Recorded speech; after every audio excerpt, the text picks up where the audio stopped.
ఓట్ల కోసం అధికారం కోసం కాంగ్రెస్ పార్టీ దేశ భద్రతనే పణంగా పెట్టడం మంచి పద్ధతి కాదని ఎంపీ ఈటెల రాజేందర్ అన్నారు. తెలంగాణలో గెలిచింది కాంగ్రెస్ పార్టీనే కదా, ఇక్కడ కూడా ఈవీఎంలతోనే ఎన్నికలు జరిగాయి. మీరు గెలిస్తే మిషన్లు పనిచేసినట్టు ఎలక్షన్ కమిషన్ పనిచేసినట్టునా, ఓడిపోతే ఎలక్షన్ కమిషన్ పనిచేయనట్లు, ఓట్ల చోరీ జరిగినట్లు కాంగ్రెస్ నాయకులు దుష్ప్రచారం చేస్తున్నారు. ఇదెక్కడ దిక్కుమాలిన ఆలోచన అంటూ కాంగ్రెస్ అగ్రనాయకుడు రాహుల్ గాంధీని ఈటెల విమర్శించారు. ఎన్నికల కమిషన్ స్వతంత్ర సంస్థ, సుప్రీంకోర్టు ఆదేశాలు జారీ చేసింది. వాటి ప్రకారం నిర్ణయాలు ఉంటాయన్న అవగాహన లేకపోతే ఎలా అని మల్కాజ్గిరి ఎంపీ ఈటెల రాజేందర్ కాంగ్రెస్ నాయకులను ఎద్దేవా చేశారు. కాంగ్రెస్ పార్టీ అడుగుతా ఉన్నా, నీవు గెలిచిన తెలంగాణ ప్రభుత్వం ఏర్పడిన ప్రభుత్వం ఇక్కడ కూడా మిషన్లే ఉన్నాయి. మరి నువ్వు ప్రభుత్వాన్ని నడుపుతున్న కర్ణాటకలో కూడా మిషన్లే ఉన్నాయి. మీరు గెలిచినటువంటి కేరళలో కూడా మిషన్లే ఉన్నాయి.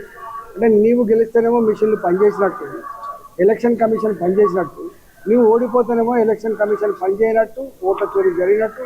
ఇది ఎక్కడ దిక్కుమల్ల ఆలోచన? రెండవది, ఇప్పుడు చాలా మందికి హైదరాబాద్ ఉంది. ఒక సంవత్సరం ఒక ఏరియాలో ఉంటాం, ఇంకో సంవత్సరం ఇంకొక ఏరియాలో ఉంటాం, ఒక సంవత్సరం కిరాయికి ఇంకో ఏరియాకి పోతాం. ఊర్లో ఓటు ఉంటుంది, పట్టణంలో ఓటు ఉంటుంది. ఇవన్నీ సరిచేయాల్సిన అక్కర రెగ్యులర్గా జరుగుతూనే ఉంటాయి.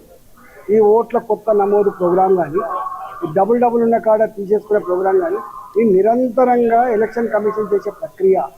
ఇవాళ నేను ఒకటే కోరుతున్నా, బీహార్లో కూడా అది బార్డర్ మీద ఉన్నటువంటి ప్రాంతం కాబట్టి, బంగ్లాదేశీలు ఇతర ప్రాంతాల వాళ్ళు వచ్చేటువంటి ఏరియా కాబట్టి, ఇవాళ వీళ్ళ ఓట్ల కోసం, సీట్ల కోసం అక్కడ ఇన్ఫిల్ట్రేషన్ అయినట్టు వాళ్ళకి ఆధార్ కార్డు ఇవ్వడము, లేకపోతే రేషన్ కార్డు ఇవ్వడము, వాళ్ళకి సిటిజన్షిప్ ఇవ్వడం, ఇది ఎంత మేరకు క్షేమం కాదు దేశానికి.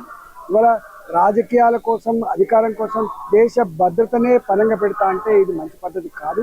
ఇవాళ ఇలాంటి చౌకబారు ఆరోపణలు మంచిది కాదు. Election commission autonomous body, election supreme court కూడా ఆల్రెడీ జడ్జిమెంట్ ఇచ్చింది. దాని ప్రకారంగా అది నడుస్తూనే ఉంటుంది తప్ప దానికి పార్టీకి ఏం సంబంధం ఉంటుంది, ఈ ప్రభుత్వానికి ఏం సంబంధం ఉంటుంది? ఈ మాత్రం అవగాహన లేకపోతే ఎట్లా?